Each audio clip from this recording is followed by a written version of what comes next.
On that note, we Ooh, seem to be live. we are. Are you Hmm. ready?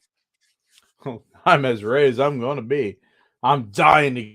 Everyone thinks because you're a zombie, you don't know good coffee. Well, they're wrong. There's only one brew that gets my seal of approval. Deadly Grounds coffee is my guilty pleasure. The aroma is so intoxicating. It brings all of my neighbors out of the woodwork. Deadly Grounds coffee. Coffee to die for and zombie approved. It's good to get a little deadly. Use the front door! Oh, there's The Dorkening and all affiliated shows are not intended for anyone under the age of 18. The following may contain discussions or scenes that have adult situations, graphic violence, nudity, strong sexual content, and graphic language. This show is intended for mature audiences only. Viewer discretion is advised.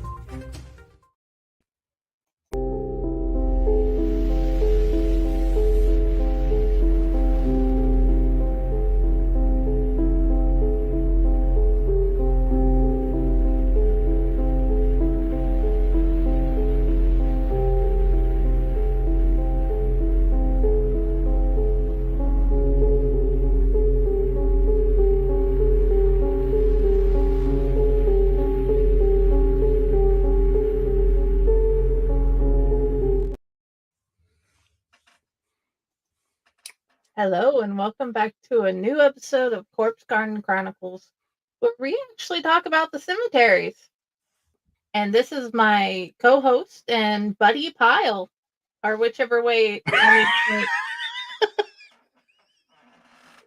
it. You know what? Being on here, every other format I've ever done switches it and it makes it backwards. This is the only format that I go and I point that way and I'm actually pointing at her, even though I'm pointing at a microwave. Yeah, that's the thing. I'm pointing at you, but I'm pointing at the opposite direction. So, Right. whichever way he is. Yeah, and I have a dry erase board right in front of me that reminds me to point the opposite direction. But we are not here because my dry erase board or our lack of capabilities of being able to point in the right direction.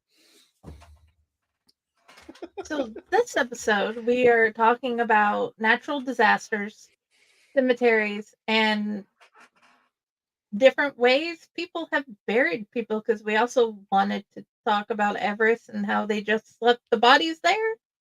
Oh my gosh. Yeah, so the reason that this episode is even thought of is because there was a natural disaster that was so horrible that came across my news feed and I told Friday, "Hey, we need to go ahead and do one of these shows that talks about absolutely just talking about national natural disasters that us humans have no control over. We didn't see it was coming. We had no idea. And there is a lot of things that can happen to our pretty little stones that we put in cemeteries to mark our loved ones.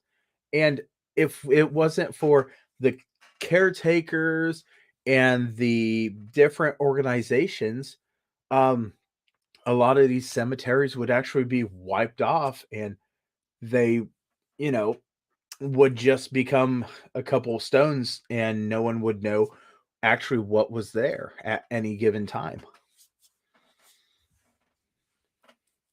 Yes, because there are forgotten cemeteries everywhere that we don't Mhm. know anything about until a natural disaster happens and people are unearthed. Sometimes natural disasters happen and bodies are just like missing from the caskets and they have to figure out where they went. And that is one of the terrible things. When something happens, the loved ones feel despair all over again for their loved ones that was in the ground and now something has happened. And the reason that this even started was because in Whaling or Wheeling, Wheeling, West Virginia, they got a massive amount of rain that came down a hill mountainside and created such a landslide that it's unbelievable. But unfortunately, almost 200 different graves had been affected by this, and some of them actually, the tombstones are messed up and this and that. And it got me thinking, well, this can't be the first time that this has happened. And this ain't the first time a disaster's went after something. The only thing that cemeteries are kind of protected by, in a way, is actually wildfires, because they're underground and the stones can be harmed by the flames, but they're not destroyed. And actually, you can clean them afterwards. I've never seen anything, and I could be totally wrong, but I have not seen it, Friday, on a fire taking out a cemetery and people having to go in there and replace things or move stuff back in the. I think it's just a cleanup at that point. Yes, but also there are different types. Luckily with this, there are different types of tombstone cleaners that help keep them help you clean the tombstone without hurting it. It's just sort of the easier type of compared to some of the things we plan on talking about and showing today. Right. And there's a lot of people, when something does happen, that volunteer their time, volunteer their services to get things back up and running. And when something happens in a natural disaster, in a tombstone falls over, it's not like four people just picking it up, sticking it back in the dirt and saying, we're done. No. The way that these tombstones are created nowadays, um, there's glues, there's centering, there's leveling. It's just not what it used to be years ago.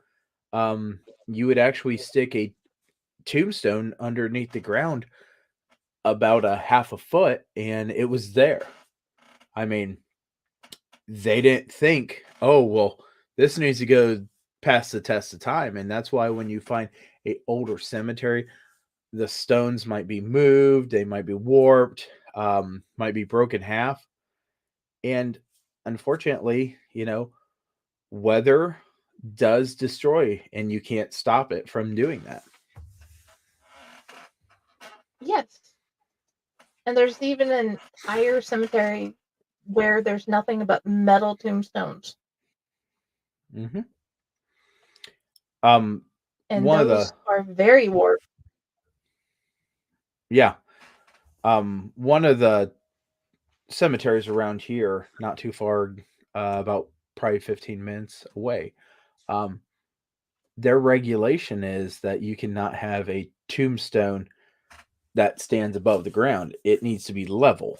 And the reason they need it to be level is, number one, it lessens the upkeep. And number two, the mowers can actually go across the plates, and then it makes it a lot easier, because as you guys have all been and seen a loved one or visited a friend or something like that, tombstones come in all different shapes and sizes, and it's kind of a bear to mow between some of them, or even weed whack. Oh yeah. That's why But people are trained in maintenance of cemeteries. but once again, we know that there's a lot of people that care about cemeteries enough that they actually want to work in them and take care of the loved ones. So I don't know which disaster we're going to start with, but we're going to start diving into the disasters, right? Yes. Do we want to pick a certain one, or do we just want to do the luck of the draw on the sharing and just talk of each Well, one as we go, which is more fun? well, Well, the way I'm looking at this, I am the co-host and you are the absolute host with the most. So why don't we let you pick, and when you pick, I'll just go along with it. Alrighty. Well, 2 seconds. 1, 2. Oh, that was actually 2. Good job. Okay.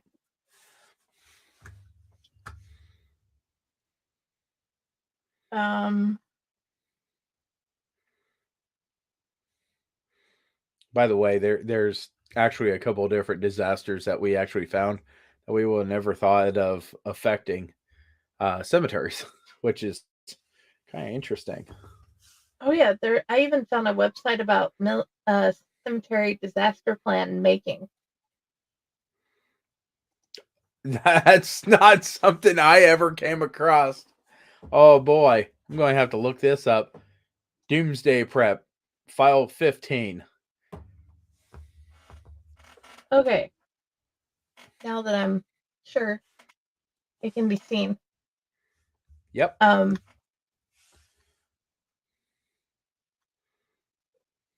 This one is about the cemetery preservation and disaster planning, where the different hurricanes had flooded the Louisiana cemeteries. And this is an aerial view of the New Orleans cemetery after Hurricane Katrina. Which that was devastating not only to the city, it was devastating to a lot of people because they just could not get control over the water, and the water was sitting there for so long of a time that some of the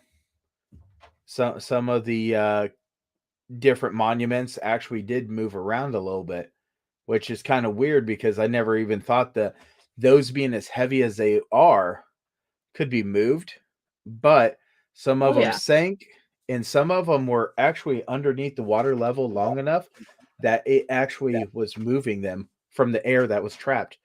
When you're looking at a cemetery, you must realize that when they stick a cap on, there's a sealer that goes onto those, and they try to make them airtight, but after a while, the seal just might not work as well as it has.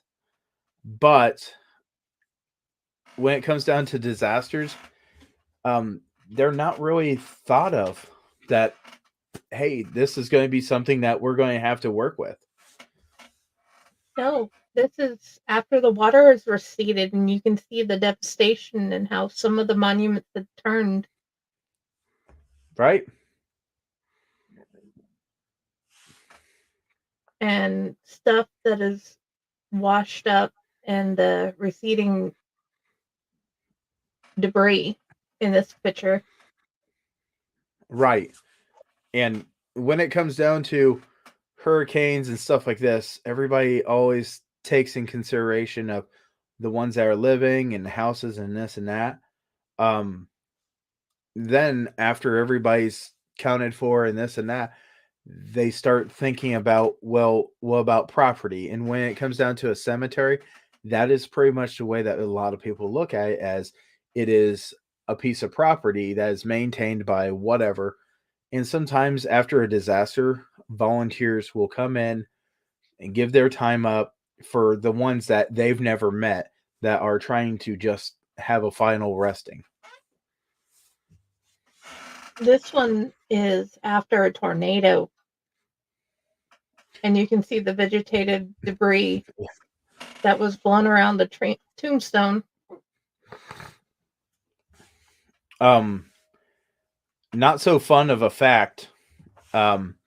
We just had a tornado outbreak not too long ago here in Ohio. It was very devastating, but one of the tornadoes actually went into a cemetery. There was trees that were uprooted. They fell on some of the tombstones. They moved stuff around. And that was one of the things. The state route that was right beside that cemetery actually was shut down for a while just so they could get everything cleared. And then 2 weeks afterwards, then the crews were able to get into the cemetery and really start working, um, not just cutting up the trees, but trying to clean up everything from the tornado, because when a tornado comes through, it just grabs everything. And it is like, and Friday, I apologize in advance. It is like some women's purses that just collect everything. And when you dump it out, it just goes everywhere. There, I said it. A tornado is like a woman's purse. Not every woman, just one. Alrighty. No insult taken.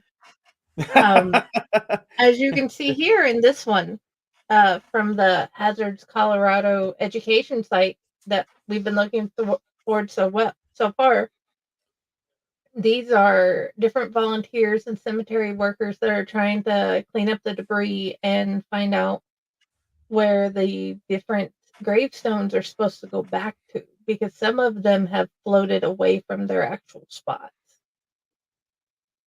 And the great thing is, in today's technology and everything, there are markers in documents and papers, and some people actually have apps on their phones that can actually track where the cemetery and who belongs to what spot. That way, it makes it a lot easier to get the belongings back to the loved ones and replace the tombstone and put it back in place. I know Greenwood Cemetery in Chattanooga keeps a running map of where each person has been laid to rest. And that's also one I'd wanted to talk about, how the part where my grandfather is deteriorating due to weather just weathering the hill he's buried on. And that is a really, really important thing to really think about, because weathering, after a while, if the dirt gets moved, you may have some of the caskets, the vaults, starting to be shown. And unfortunately, if it's enough dirt being moved, they can go ahead and sweep them down into a river if a river is close enough. Yeah. Here But is I will tell you, the and I'm sorry, but I will tell you, as you're looking at this picture, be very mindful of how strong a tornado can be, ripping up a yeah. tree and throwing it on something. And these stones, some of these are looking like they're pretty old, so they Mhm, can show brittleness. And when they snap, sometimes you can get them back together, and sometimes you can't. mhm.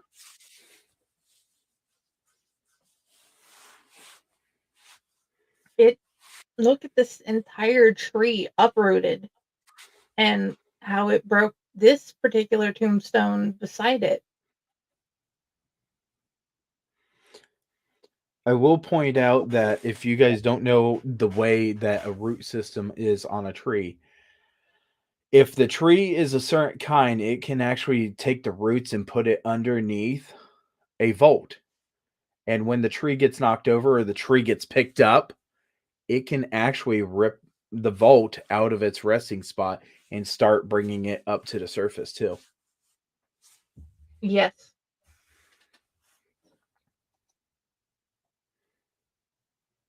And this one just shows uh what happens from a mudslide. How the tombstones are deeper in than they were before, with leaves on top and the different debris from it.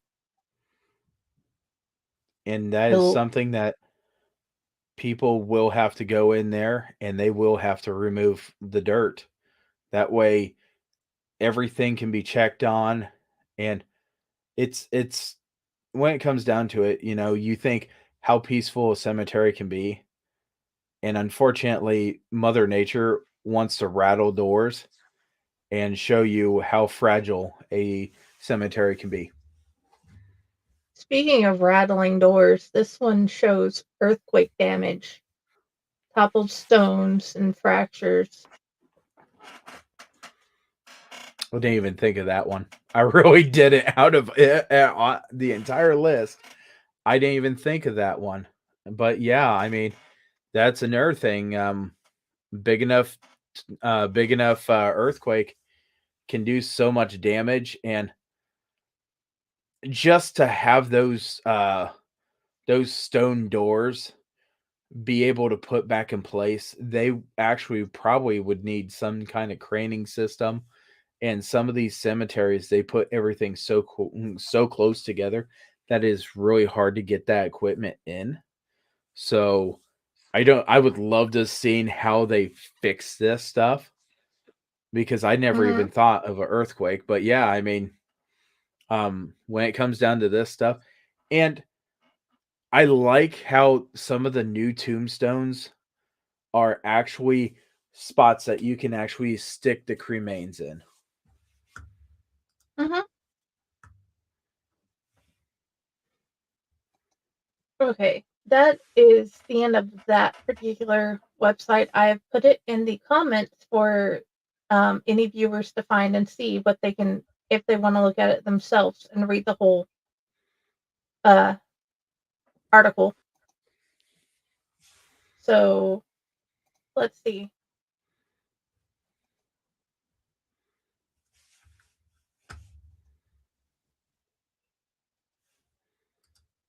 This one actually shows, sort of like I was talking about, what can happen. The riverbank had receded, the Pearl River in Mississippi, and this is what can happen. Right. A picture of the receded Pearl River,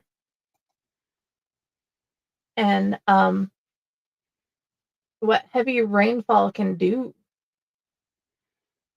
This is the city of Callaway.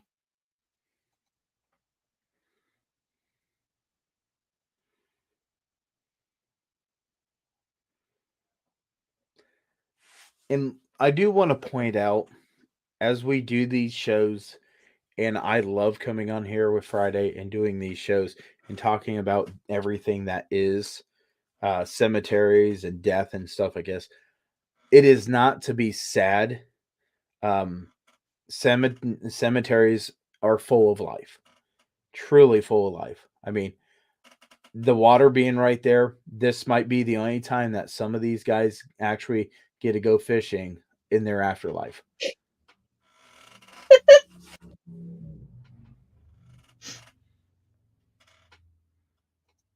I mean, my grandpa would be like, "Oh yeah." Speaking of fishing, this one is the submerged island off of Florida Keys, and he actually does a tombstone rubbing underwater.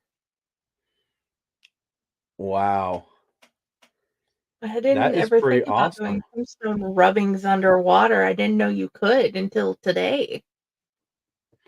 Didn't even know that you had a situation where you had the opportunity to be able to do it, because honestly, if that was land at one point and the water went up, that's amazing.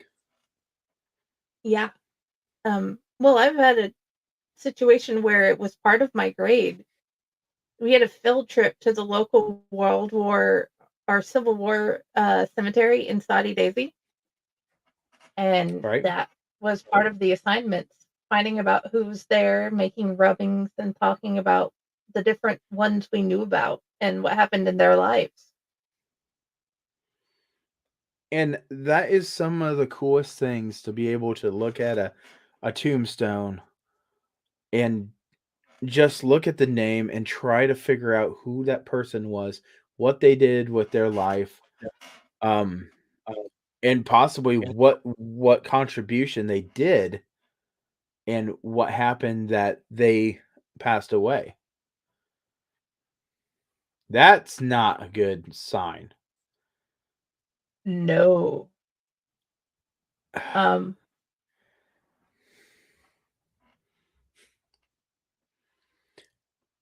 when This one, yeah, there was widespread damage from the Hurricane Ida.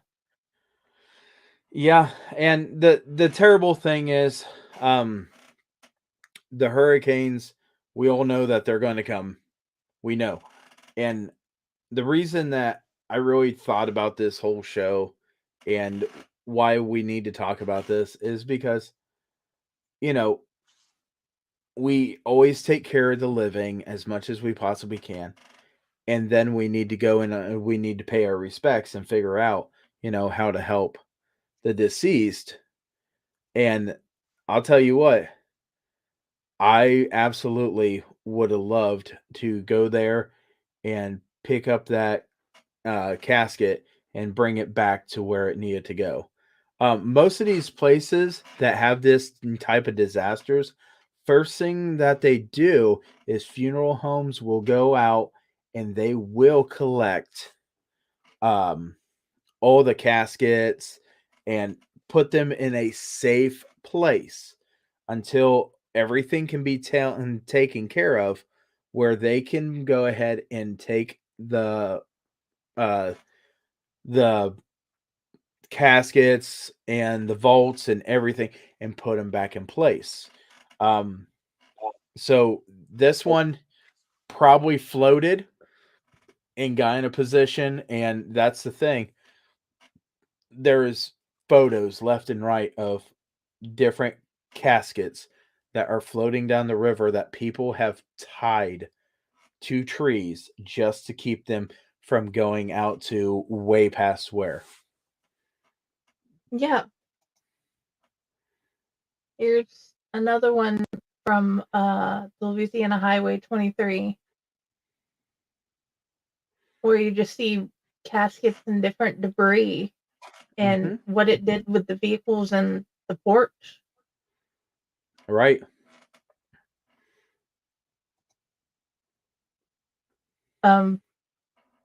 Beautiful old tombstone in Little Harbor.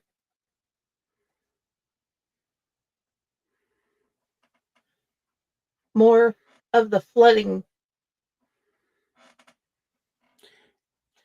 And if you go back to that one picture, I want to point something out. It looks like it was Christmas time because people put wreaths out and they put red ribbons on them during the Christmas season. And if that might be snow in that one picture off to That is snow. So just so everybody knows, it's not just one time of the year. It doesn't just happen here. It doesn't just happen there. It can happen anywhere. And it's not just a flood situation on these disasters. Floods are like a really big factor to a lot of destruction in these. But I just wanted to point out it doesn't matter what time of the year.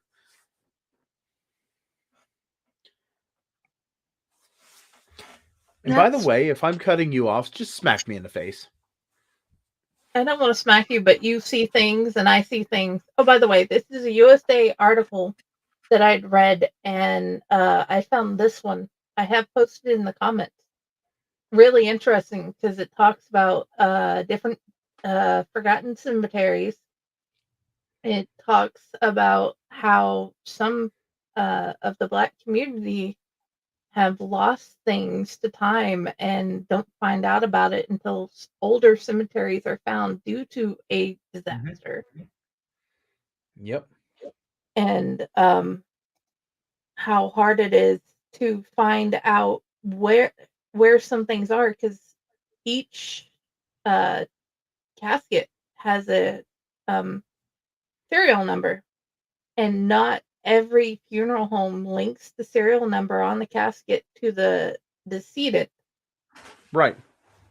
And that makes it even harder.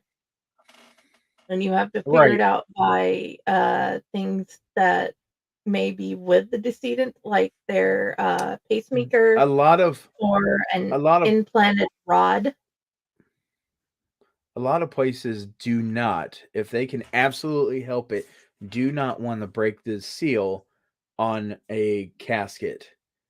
It's to a lot of people, it is very disrespectful. But the biggest thing is, you know, trying to identify the person to get the person back. If they have to, maybe perhaps they have to, because in some of these caskets, you open the lid and it has the person's name, and that could be the link that you need. But that is one of the last resorts that these people really want to do. If there's a security a number on it, I wanted to say VIN number, but I don't think it's a VIN number. If there's a number that these people are doing correctly, and they can say, hey, this person was buried with this number, at least if you can read it, it turns out to be a really good thing. Some of these people actually expected the decedents to be found at one point or another and put a family tree scroll or document in with the decedent. Mhm. And that was the only way they could find out who they were. Right. And this one was actually close to here in Pearland. Hurricane Harvey.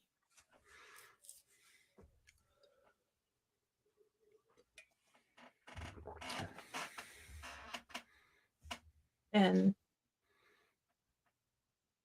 this one's still partially underwater. Bawasi River in Sanford had flooded. I probably butchered that. No, trust me, I will have butchered it worse. I'm not good at. And the horrible thing is seeing all the flags here. All the flags, that one in the front, it's busted.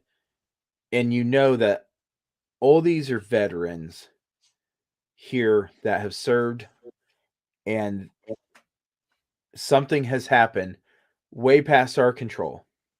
And you know what? I can only imagine what a war would do to a cemetery. I that's not a natural disaster, that's human made, but that would be a terrible thing too. That's like looking at a battlefield after a war. They had pictures from the Civil War from the battlefields, and you see what happened to the bodies while they're sitting there, laying there in the hot weather, and what a body does as it decomposes. Even though that these bodies have been buried and it's just, now in a casket, it still goes through its different forms of decay. And I know, I'm sorry if you thought Grandma was going to look exactly like Grandma did. She doesn't. I love my grandparents, but I would not want to look at them right now. I'm sure that her hair, because it was permed as many times as it's been permed, might stay kind of crispy on the perm side. But yeah. Whole lot of debris in this particular cemetery in Pine Ridge. The darn it,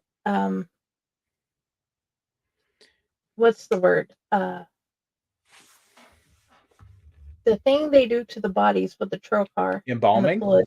Yeah, the embalming only staves it off for a little bit. It does not make it a continuous. No. The body's going to decompose regardless. Right. And I am sorry if anybody ever watches this video and just can't wait to send me a message and telling me how unremorseful I am. Oh no. I love humans and I love life, and death is part of life. Because if you cannot respect the dead, you might not be respecting your life. But that's my personal opinion. But I just believe that there are so many things when you go through a cemetery that shows life. And it's amazing just seeing the different types of tombstones, the different types of this and that.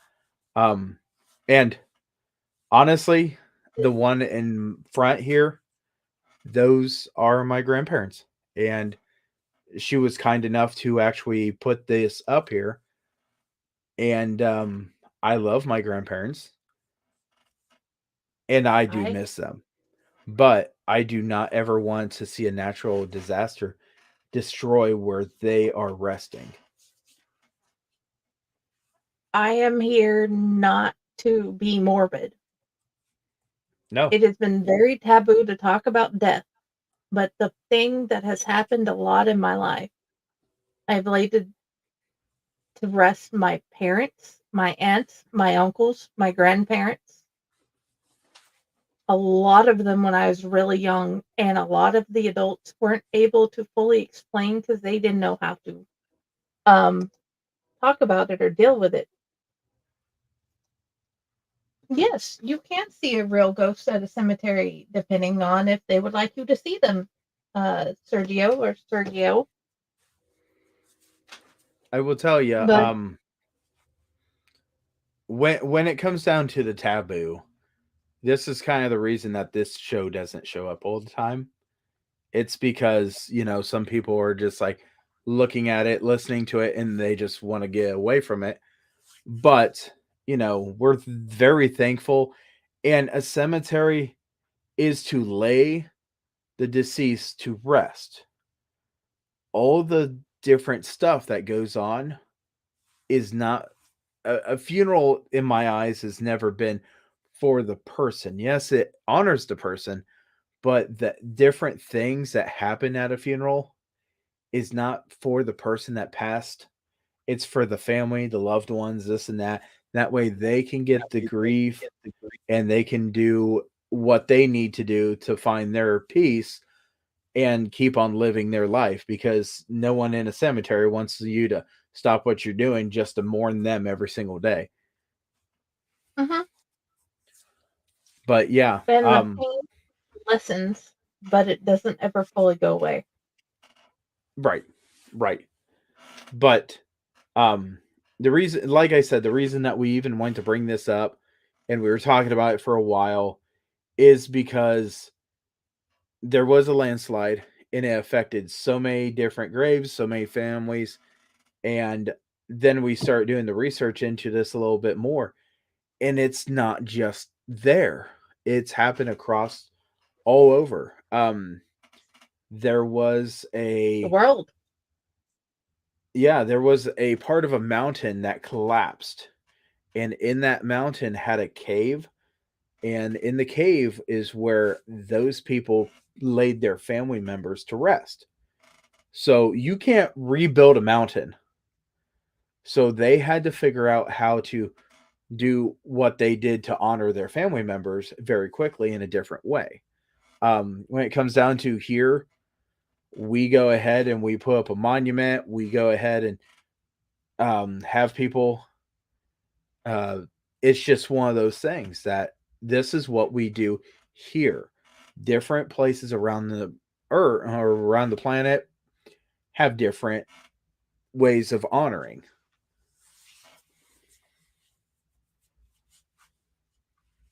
Does that help, Sergio?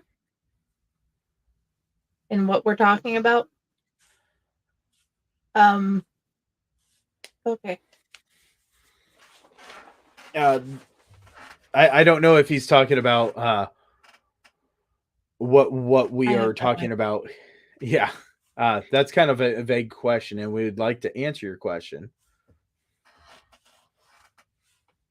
Here it shows what can happen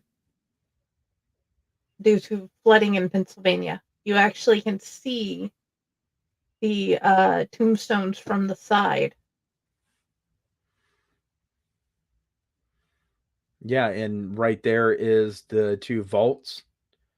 And they might not be in vaults. But yeah, things like this is terrible. because they actually have to get them out. They have to rebuild that land, that earth, and there's a whole way that people have to have this done for them based on the way that these people lived. You can't just pick up something, dig a hole, throw it back in there. That's in a lot of people's eyes very disrespectful. So you take this entire thing and you try to be as compassionate as you can to the circumstances. And some of the families, have had bad experiences laying their loved ones to rest. And if you do a little research, you will find a lot of circumstances with machinery not working right and this and that.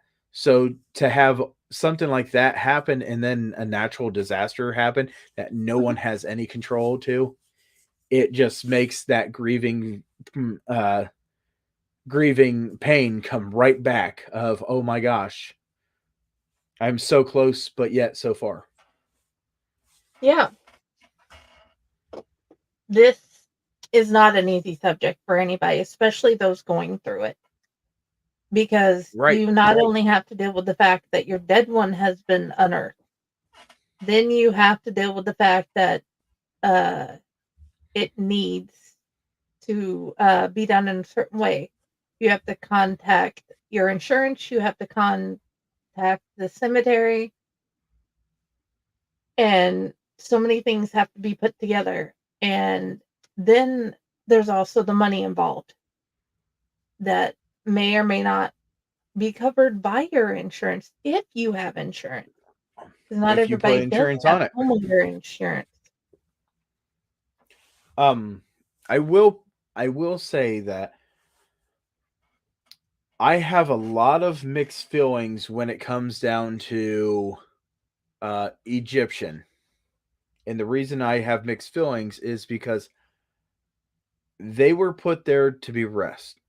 And some governments do go in there, and I'm just not the biggest fan on, having somebody be ripped out of their forever afterlife home to be put on display or to figure out stuff. I wish that there was other ways that people could see, hey, these people live this life like that without disturbing and removing. Looters, that's a big thing, and it used to be even bigger. Looters, people would be buried with stuff and people would dig them up. And this is not a disaster. This is human intervention on another human. Well, a past life human. Mm-hmm. There are so many terminologies we don't want to throw, and there's so many terminologies we would love to throw. And this is why we are using decedent. So it's just one of those things that, the terminology, it is so much of a taboo with a lot of things. Like, people don't want to listen to it. People don't want to learn from it. And the thing is, I feel like it is one of these things that you should learn about, because a lot of people don't learn about this until a loved one passes away. And then you got to figure out a lot of stuff. Did they have insurance on the tombstone? The tree knocked it over. Is there insurance on it?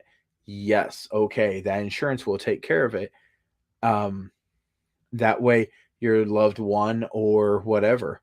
And some people even have tombstones up before they pass away. That's part of the situation too. Just because you're not there doesn't mean that a tornado ain't going to throw a tree into it. I mean, Exactly. that would be a wake-up call that maybe that wasn't such the greatest idea of putting the stone there, but... And Sergio, we will come back to spirits and how they can be seen at a later episode. Today is about natural disasters, but no, I don't have a pair of goggles. I don't normally need them to see ghosts. And yeah, we'll come back to that at that's another show. How about we go to the Clark County tornado one. Here, Yeah. it shows more uprooted trees and broken tombstones. But If you in the look midst at of right this, behind of it, that yeah, building totally lost a roof. oh yeah. But in the midst of it, people Right. have come together.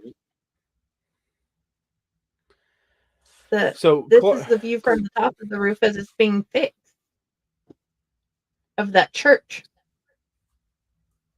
Clark County is about 45 to 50 minutes away from where I am. And I just want to say Clark County did not expect a tornado as much as no one did.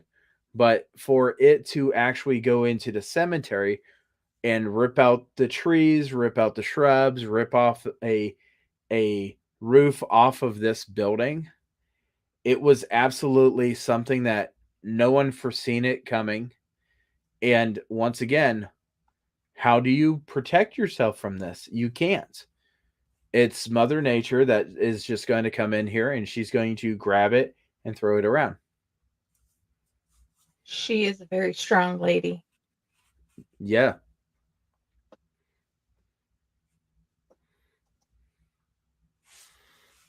But in this last picture, you can see the trees that our hearts go out to all these people who have went through this. And this article is from the 2nd of March. So that's Yeah. like 2 months ago. So let me just point out in one of the pictures you've seen a whole bunch of flowers. Some of them were down in the ground right beside a tree that got uprooted.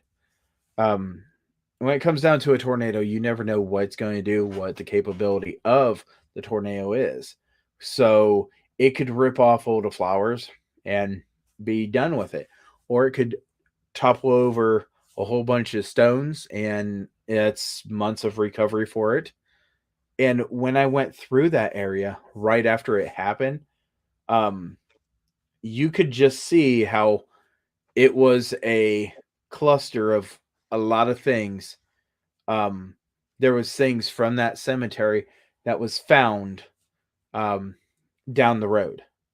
So if you go and you put anything on a cemetery, decoration, this and that, it's a possibility that Mother Nature is going to relocate it. And I'm not saying relocate it into a happy forever home. I'm saying she can take it and use it against anybody. Um, when it comes down to items, we want to decorate because we want to celebrate the life that they lived. But we also must know that these decorations, with a strong gust, can be taken away. Now, I'm not saying do not decorate. I'm just saying um, sometimes heavier items are a little nicer, or the ones that you can actually attach onto the stones. Yes. To put this in perspective, in 2011, I went through a tornado with my family. Our neighbor's trailer was gone. Our roof was gone, but our neighbor's trailer, I don't know where it landed. I don't know if they were okay. I was never able to find out because the lady with the 2x4 sticking out of her arm was a little bit more important to figure out, Mm-hmm. and finding out if the baby that we had, my sister's baby, was okay. And yeah, our little family was okay. There was just minor injuries with us, but others did not turn out so fair. So knowing it can dislocate relocate a trailer to somewhere else, it doesn't surprise me that it could do that to a tombstone, which weighs less. Right. I just, when it comes down to different stuff, Mother Nature, she's going to do what she's going to do. And when it comes down to funerals and cemeteries and this and that, we have a tradition that we go and we follow. It can be altered a little bit. It can be done a different way. Some cemeteries, they actually have vaults above the ground, and they make sure that they keep the vaults above the ground. There's other ones that they absolutely have buildings that they are called crypts, and crypts is where they'll bring the loved ones and they will put them right into a part of the crypt. So many different things are in a cemetery. So now, I don't know, is there any other disasters that we didn't really touch on that we were talking We about? still have multiple websites that we both collected that we haven't fully went through. Well, bring them up. Because I think all of these people should be thought about. There's more all over the world. Right. Okay.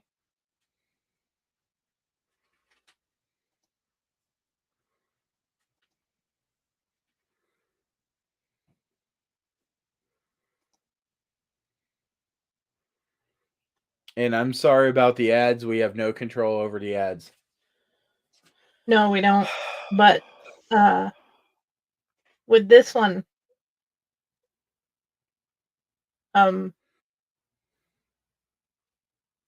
you can see what happened as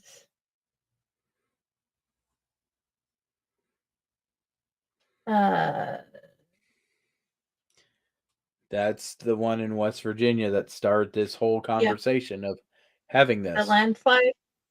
Yeah, the mudslide. I think they were talking somewhere around 200 different graves was affected by this. If you look through there and you look in the back of that picture, it goes clear up this hill. And what you're not seeing in this picture here is there is a whole massive amount of trees that were separated and brought down the middle of this. As this was moving, the ground was moving so much that it actually was picking up stuff out of the ground and taking it down too. You can see the trees here.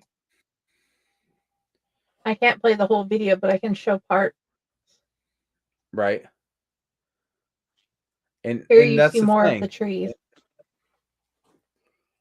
That right there, after I seen this and I was like, oh my gosh, what are these people going to do? I started asking the questions. What do you do? And the thing is, all these people, all these loved ones were looking at this and going, oh my, because 200 graves. And it's just absolutely 200 graves were disturbed. I mean, some of them just were the tombstones. And unfortunately, some of them were a little deeper than just the tombstones.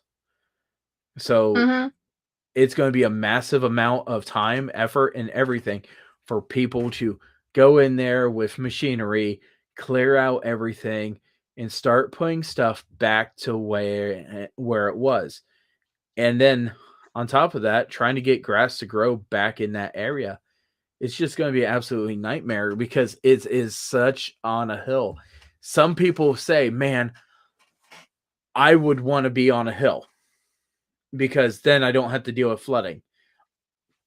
Others, I don't want to be on a hill. But as we have done many, many times in our existence, this is exactly what we do. We find a spot that we can actually say, hey, we can do stuff, and we put stuff there. This time, people placed a cemetery. Did they know this was going to happen? Absolutely not. And that's the thing. We don't know these things are going to happen. What Friday was talking about in the beginning, those circumstances of the different type of graveyard at the end, they knew what they were getting into. This, no one's seen it coming. No one could do it. Some cemeteries, they have drainage pipes all the way through them just to get a little more water out of it. This, I can't even remember. I don't know if it says anything about how much rain they had before this happened. This might just be a short clip. I don't see it in the words. Right. So this, for something like this to happen, it wasn't a little amount of rain. It was a decent amount of rain that all happened very quickly. And finally, the earth said, I am done. And the roots and everything just went along. This landslide was absolutely terrible for this community. I'm sure that they're still working on it because this happened not too long ago. I think a month ago. Hold on. Let me find a month ago. April 3rd. So here we are. This has just happened a month ago. And who would have, and it says right up there, it says powerful storms affected the area. Yeah, right there. Mudslide after powerful storms early Wednesday.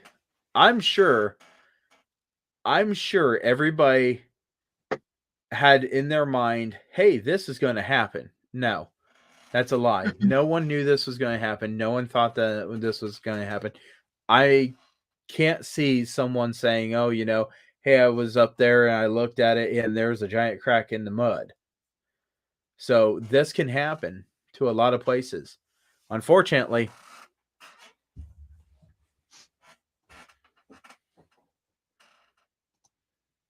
Okay.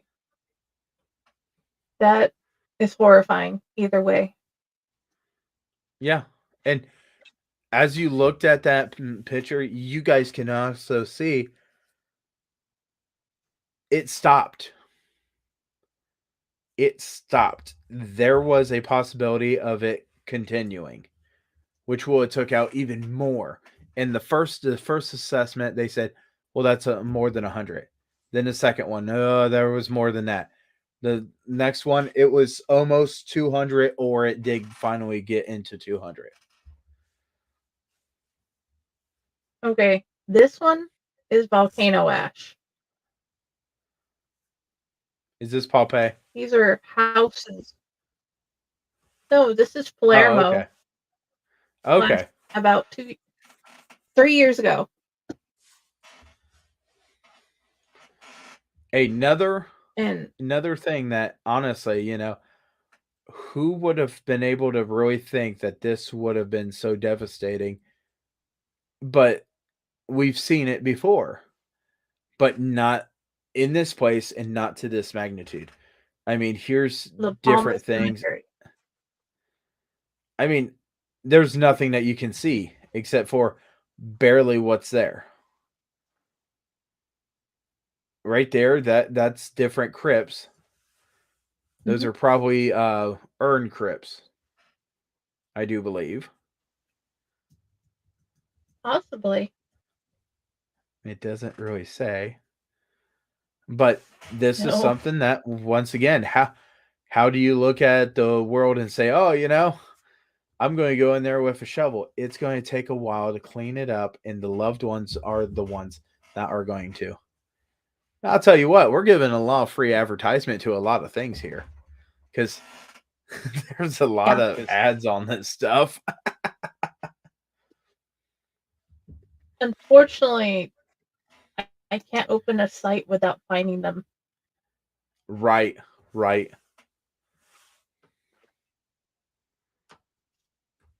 And that's unfortunately when you're doing stuff and you're trying to figure out what you can show, and you go to the sites and you just show everything, and it's just like, oh, okay, well, this has got this has got that. But um yeah, that was one that she brought up, and I thought, well, I never even thought of that being a problem. But seems to be I wildfires went, might be the only thing that really does not affect too much. I just went through the list of different natural disasters I could think about Yeah. and what could cause.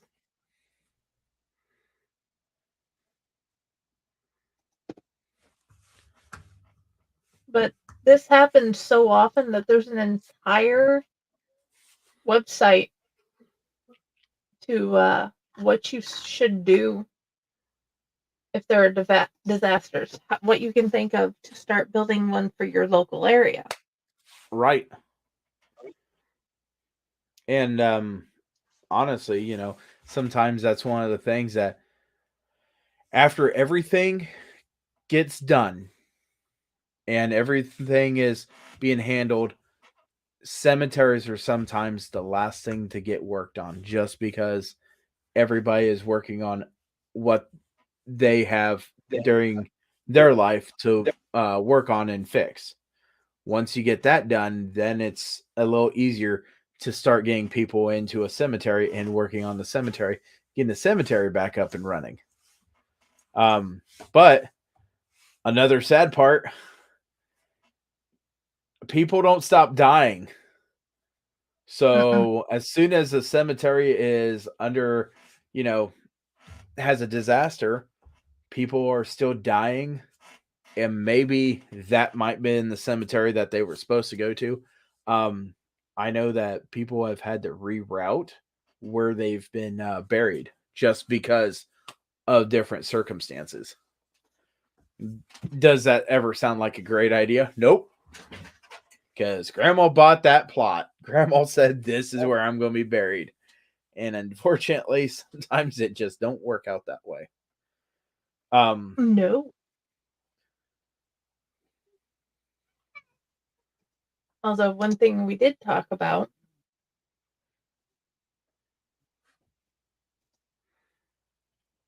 are the burials on Mount Everest. So, unfortunately, and I'm going to bring this up. This right here is Mount Everest, and Mount Everest, for some reason people challenge it every single year. They take a group out and they just do this entire thing. But what happens when you don't make it? Well, if you don't make it and you turned around, you can go back. But unfortunately, Mount Everest is one of the worst places to be a graveyard. You don't get buried, you stay there, because it is so much worse trying to get a body back when it is frozen and like this. And a lot of people in these stories that you will read about Mount Everest, they will tell you about the blue boot. There is a landmark that is someone's foot that they call the blue boot. And it's kind of devastating in some aspects of people, you know, being places and this happening to. And now that Mount Everest is actually kind of melting a little bit, they're finding more and more bodies that they didn't even know nothing about. And then on top of that, hold on, right there. You see these red bottles. These are actual bottles that are oxygen bottles, because once you get so high up on Mount Everest, the air is thin. And when it's so thin, you actually carry these bottles. Um, as you are climbing, unfortunately, there's a lot of people that just take all this stuff and just chuck it off to the side. So Mount Everest is actually covered in a whole bunch of trash that we have put there just because this is a side effect of people wanting to be thrill seekers. Now, not saying that it's not a great challenge for someone and they should not be excited to do it. I'm just saying, um, this is a reality. You might not make it, and you might go through your oxygen bottles and throw them off to the side, and not even talking about the little red bags. Because you can die and end up staying the way you froze for the rest of your life. Right. This is not a goal of mine. No. No, this is one of the worst things that I could think of, being stuck, and sometimes the family just gets a notification that this person was lost. So you don't know where the person is, you don't know if they're officially dead or alive, and what happens if your entire body comes to this, like your entire group. If your entire group goes, that's an entire group that goes missing, and searching for people is just not the case for a lot of this on Mount Everest. Now there is just so many things that I could touch on, and trust me, Friday, I got a story for you later that I found, and I just remembered it because we brought this up. And it's actually a story about a member of the Rockefeller household. If you don't know who that is, they were the most powerful family and the richest family in our country and in the world at one point.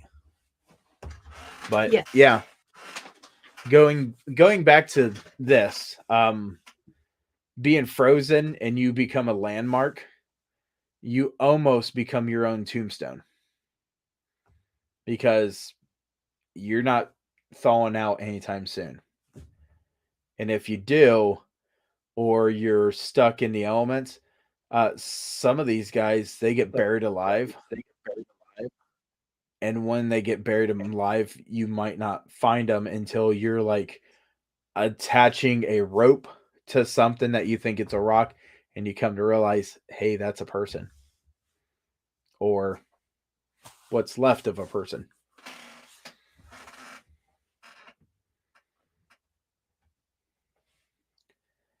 This has got to be one of the most.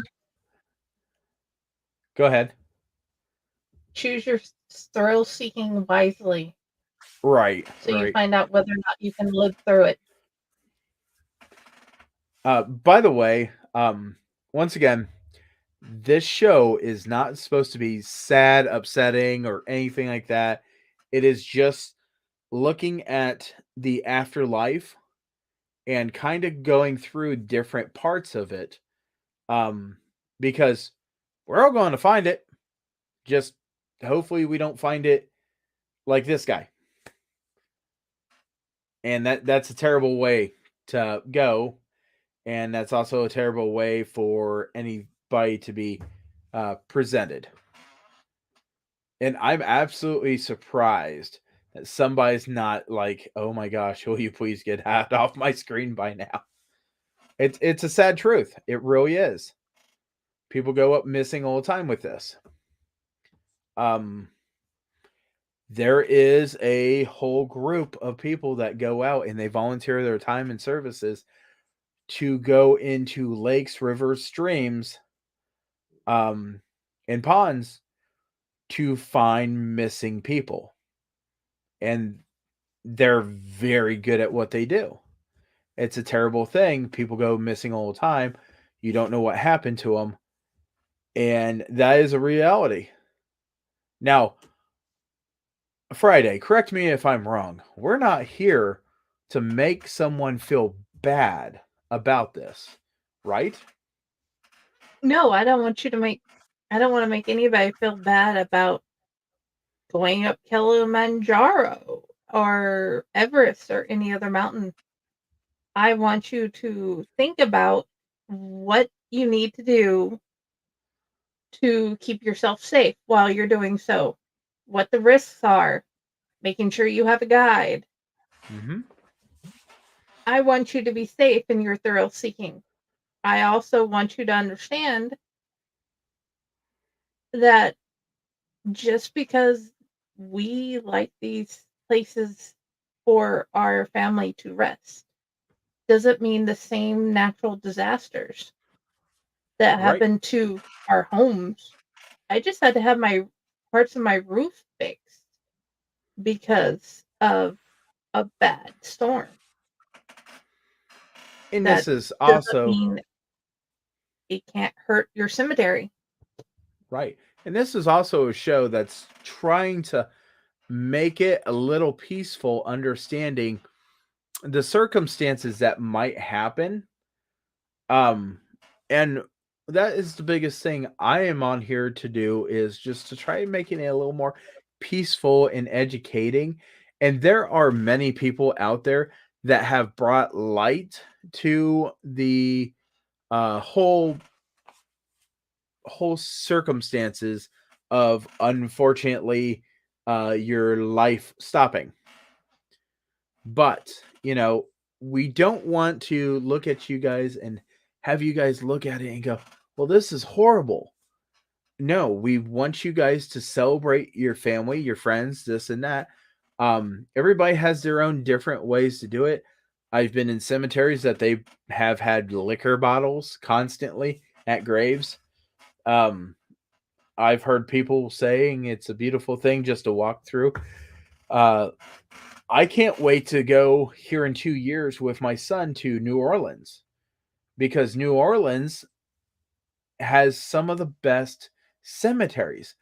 Are we going to see it on our trip? I have no idea, but dang, would I love to see it.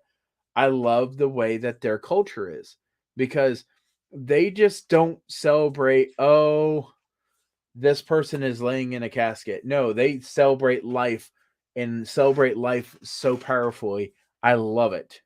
They go out. There is a funeral march.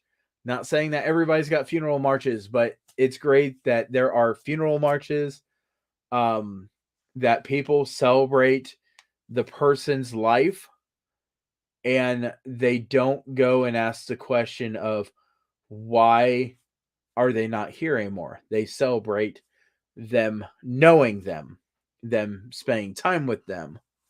And that's one of the biggest parts that I love. I love knowing the people I do. I know something's going to happen. It might take me out, or it might take anybody out. And I know that there's going to be more funerals in the future that I will have to attend. And my dad made a joke with me a long time ago. He goes, well, why don't you just put fun back in funeral? And I guess I didn't understand it as a joke, because I have absolutely put fun back in funeral, because I am sorry that this person, but my wife's Uncle Kevin, man, was he a heavy metal guy. He was absolutely a great guy. And he looked at me the first time I met him and he said, hey, you got $1? I said, yeah. He goes, do you? I said, yeah. And I pulled my wallet out, gave him $1. He goes, oh, I didn't want the dollar. I just, wanted to see if you had $1. And that was his life. He loved Iron Maiden. My gosh, did he love Iron Maiden. But he passed away. He passed away very suddenly. He passed away outside his job. And that is sad. And we miss him. We miss the jokes and this and that. But the way I have honored him is me going up to my niece and going, you got $1? She looks at me and goes, no. One of these days, you're going to have $1. I joke with her like Uncle Kevin. Crazy Uncle Kevin. And it was great. Some people get buried, some people get cremated, some people get blasted into outer space. Oh my gosh, there's so many things. That right there would be an episode. The things you can do to your loved ones to show your appreciation. You want to turn them into a concrete structure, throw them into the ocean, and let coral reef start bedding. There you go. They got that. They can send you into space. They can make you into jewelry. And the thing is, that's amazing that they can do all this stuff. And that is one of the things that on this show we want to talk about. We want to talk about everything because when the person closes their eyes and never opens them again, is not the last time that you cared about that person. You continue, and that is the happy moments. Always think about the people that you have had in your life. I don't know. I can keep on talking about this. There you go. There's the stone I've been waiting for all this time. Friday, go ahead. Tell the story again. Okay. My dad, before he died, he said, "When I die, I am not in my body anymore. You could use my ashes to put on the path when it snows to make it easier for you to get out." But my dad was a big Conan fan. So big that my sister is literally named after Red Sonja. On his arm, he had this tattoo. So my sister drew it out and gave it to the monument sculptor, and he put her drawing on the back of the tombstone so we could honor our dad one last time with his most favorite book series and movies, Conan the Barbarian. I'm going to have to argue that fact that you said one last time because I'm telling you right now, every time you show that picture, you are bringing him back to life. Every time you tell a story of a loved one that passed away, you have brought them back.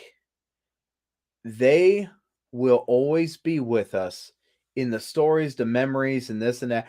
And yeah, okay, we might have that crazy story about someone that might be a little exaggerated, but you still brought them back just for one good laugh You want the because they crazy would have loved exaggerated it. story? What's that? You want the crazy exaggerated story that keeps coming back to my brain? Go for it. Because you know what? This is the show to do it on. Go for it. As long as you don't My dad and cry. uncle, they were on a boat in a lake in Tennessee, and the motor stopped, and they got the bright idea to paddle like John Wayne. You saw John Wayne paddle in the early black and white movies, right? One side. What happens when you paddle a boat on one side? You go around in a Start circle. going in circles. Yeah. So they're going in circles, thinking, he's like, why isn't this working? And then finally, my uncle gets the motor started, and it starts, and it jumps them up out of the water into the tree beside the bank. And they're sitting in the tree in the boat trying to figure out how to get down. And that's the thing. When it comes down to somebody passing on, they still stay with us through the memories, the stories that we tell. And, you know, I'm going to be right honest.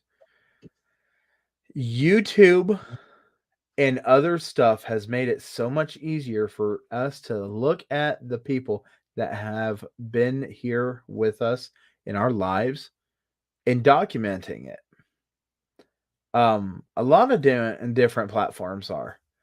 Facebook, 10 years ago, did you remember this? Yeah, I do. And there was a crazy picture of me and my grandmother sitting on the couch, and she always had this. She always told me that there was a picture of her dead in a casket, and she absolutely hated that picture.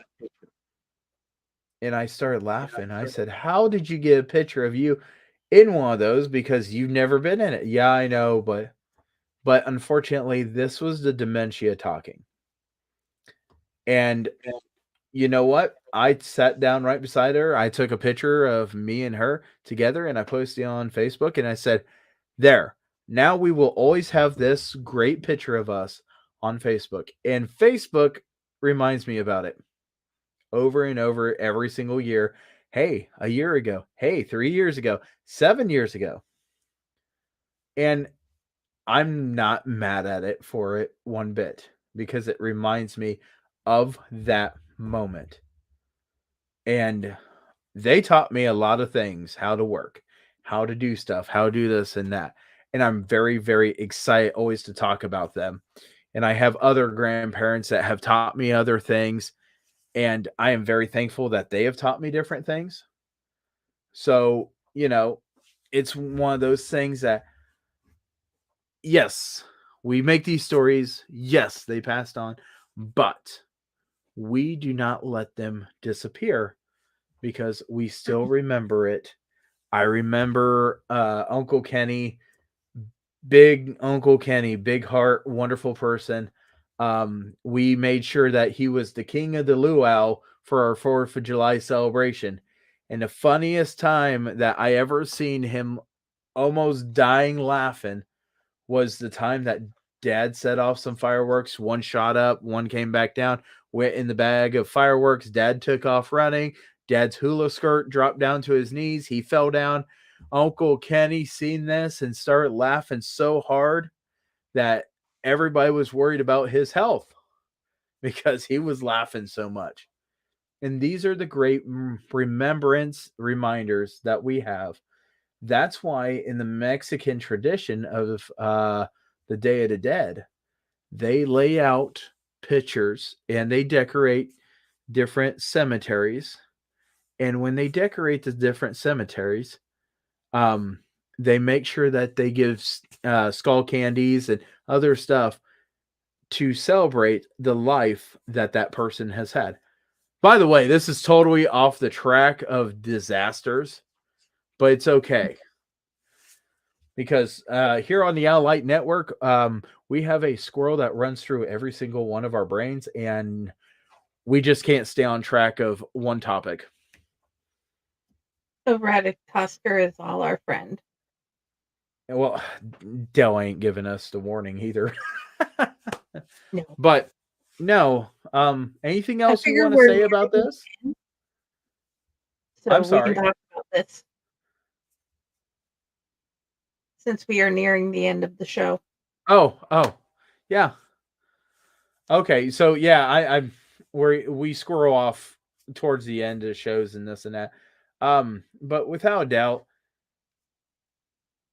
I just want to tell everybody's got a story about someone they knew that they cared about so much that they will think about that story every single time, and it will bring a tear to their eye. And it's not a bad tear. It's a tear of the pure enjoyment and love and care that we've had with this person. And we never get rid of these people. And we bring them up. And my senior class, for some reason, we lost a lot of our seniors. I don't know why, but as soon as we got high school diploma, we start dying off. And it was terrible because our class would go through one funeral, then there. But there was one kid in there that absolutely passed away, and he was battling cancer for so long. So it was a blessing to us, and we were happy to know him. But now he doesn't have the struggles that he did towards the end. And that's the thing. That's one of the things that when you go through a cemetery and you look at people that have the names, you might recognize the person or you might not. My haunt, it has a cemetery stone. It was in it was in a cemetery. He got a different stone. This stone got pulled out. Don't know how it got where it got. We took it. and no one could figure out who it was except for my father, that looked at me and said, "He worked in a shop. Why is that here?" And I told him, I said, "You knew him?" And he goes, "Oh, yeah." Brings up the question, why is that here? Why is that not on his grave? I said, because his mother and father got one that was all three of their names. So they took his and moved it somewhere. I still don't know how it got to where it did, but now it is with us and we take great care of it. We appreciate the person that actually has the name on that stone. And that's the thing. There's vandals out there that destroy stones. It's not uh, natural disasters or anything like that. People actually do it. So when you go through a cemetery the next time and you're looking at all the stones, just think of the people and look at some of the stones because the stories are on the stones. There is a stone that has a secret recipe because she said she was going to bring it to her grave, and they put it on the back of her stone, and it says, "I brought it to my grave. Here's what you need for my chocolate chip cookies."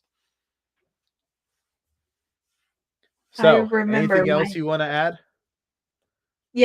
my friend had died of cancer whenever I just got out of high school. And I was asking my boss if I can have a week away from that date off so we could do her memorial. And he looks at me and asks, "Is this person dead yet?" And I had to explain, yes, she passed away of cancer and they had cremated her. There's going to be a little bit before family could come in. And that question just is stuck in my head. Is your friend dead yet? So, I do want to ask a question here. We have a email, right, Friday, at the Allight Yes, Network? allightsociety@gmail.com. Okay. So, what I would like for people to do is, number one, if you like what we're talking about and you have stories or you have something that you would like us to bring on one of these episodes, because we're not afraid of death. Death has been a pretty good friend, unfortunately, to me. But we do care about so many people and we care about our viewers. And we would like to hear some feedback, some stories, something on we how people would like to see this go. Because, we could talk about what type of different marble is in stones, but truly, is that something that people really want to see? Or is it us investigating kind of into, in case of a funeral, what's some things that needs to be brought up and thought about? Because unfortunately, usually this stuff is the stuff that you don't think about until it happens. Um, there is life insurance. I don't want to investigate into things that people don't want to hear about, but I know that we could bring in a whole bunch of different stories of loved ones that, just to have some stories. And that's one of the things that we absolutely love to do is figure out what you guys all want to hear, because when it comes down to this thing, oh look, Pennsylvania has a lot of ancient and creepy history. A lot has happened over the years. I pity the fool to get haunted messing around with gravestones. Yeah, Pennsylvania, absolutely, there is so much to Pennsylvania, and I will tell you, they have a town that underneath it is on fire. And it is incredible because that whole situation, that whole accident has caused so many problems. And Pennsylvania, absolutely, I will give your state some major credit. It was there for a very long time, and they are Centralia. finding things. Yeah. And they are, which is also the baseline behind Silent Hill, Mhm. if you didn't know that. But Pennsylvania absolutely is one of those places that you guys have such a history. I will take my hat off every single time to your guys' history that just absolutely amazes me through your guys' giant hills, mountains, and everything. They actually in Pennsylvania actually have steamworks for steam locomotives, but that is not part of the show at all. Mm-mm. But Okay, yeah, we have come to our hour and a half mark, and we are going to end the show here. Remember, someday you will have your own corpse garden to play around in. Where would you like people to find you, Pyle? you can find me in a lot of different places. Not the same place Raz is usually found. Thank goodness. Even though your mom probably makes wonderful pancakes, you ain't gonna find me there. You can find me on Facebook. You can find me on um, TikTok. You can find me always here on the Elliott Network because I love this place. And I'm so grateful that you guys gave me an opportunity and picked me up off the side of the highway. I can be found here at the Elliott Network at Fake Horror Publishing at Friday with the Librarian Blue Box and my author page, for Elliott. I hope you all have a wonderful night. And remember, one day you too shall pass away. And hopefully everybody will remember you fondly. Have a great night. Bye. Bye, guys.